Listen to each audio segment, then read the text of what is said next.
Assalamualaikum warahmatullahi wabarakatuh. Ananda semuanya masih semangat? Kita jumpa lagi dengan Ibu Osra dalam pembelajaran yang sama, yaitu pendidikan agama Islam.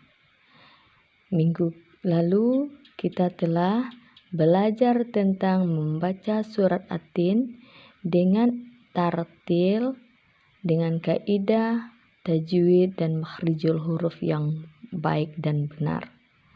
Sekarang kita masuk pada kandungan Quran surat At-Tin tentang penciptaan manusia dan tugasnya. Kita harus tahu di mana letaknya surat At-Tin ini. Surat At-Tin terletak di bagian juz ke-30 dari Al-Quran yang menyajikan ajaran-ajaran penting tentang penciptaan manusia dan tanggung jawabnya di dunia. Mari kita kaji lebih dalam kandungan surah ini. Yang pertama yaitu tentang nama dan arti. Surah At-Tin berarti surah Ara-Tin atau surah buah tin. Nama ini diambil dari sumpah dalam ayat pertama yang menyebut demi tin dan zaitun. Sumpah di sini ada kata-kata demi tin dan zaitun. Surah At-Tin terdiri dari 8 ayat yang diturunkan di kota Mekah pada periode Makkiyah. Pertama surah ini membahas tentang penciptaan manusia, status mulianya, serta tanggung jawab dan konsekuensi dari amal perbuatannya. Penciptaan manusia, asal-usul manusia. Manusia diciptakan oleh Allah dari tanah liat, kemudian ditiupkan roh ke dalamnya sehingga menjadi makhluk yang mulia. Kesempurnaan bentuk. Allah menjadikan manusia dalam bentuk yang paling baik dan sempurna, berbeda dengan makhluk lainnya. Manusia dianugerahi akal dan kemampuan berpikir yang menjadikannya makhluk yang istimewa. Status mulia tersebut dibuktikan dengan yang pertama, menjadi khalifah di bumi. Manusia diangkat sebagai khalifah atau wakil Allah di bumi dengan tugas memakmurkan dan menjaga alam, bukan untuk merusak alam seperti yang banyak kita lihat pada sekarang. Yang kedua adalah anugerah kehormatan. Allah memuliakan manusia dengan memberikan berbagai anugerah dan kelebihan dibanding makhluk lain. Sedangkan yang ketiga, potensi kesempurnaan tersebut.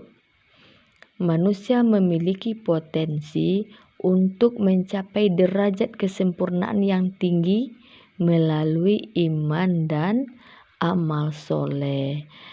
Itulah yang bisa menaikkan derajat kita. Kemudian di segi tanggung jawab manusia. Seperti apa tanggung jawab manusia itu? Yang pertama adalah menjalankan amanah. Ananda tahu apa itu amanah? Amanah adalah dapat dipercaya. Manusia diberikan amanah oleh Allah untuk memakmurkan bumi dan menegakkan keadilan.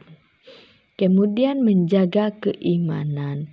Manusia harus senantiasa menjaga dan memupuk keimanan agar tetap berada di jalan yang lurus. Kemudian menunaikan ibadah. Manusia berkewajiban untuk menunaikan ibadah dan menjalankan perintah Allah dengan kepatuhan. Jangan sampai kita meninggalkan sholat. Kemudian mempertanggungjawabkan perbuatan. Manusia akan dimintai pertanggungjawabannya atas segala perbuatan di akhirat kelak. Kemudian ada itu menjaga integritas moral. Yang pertama, ketulusan hati. Manusia harus memelihara ketulusan hati dan kemurnian hati dalam berbagai aktivitas kehidupan.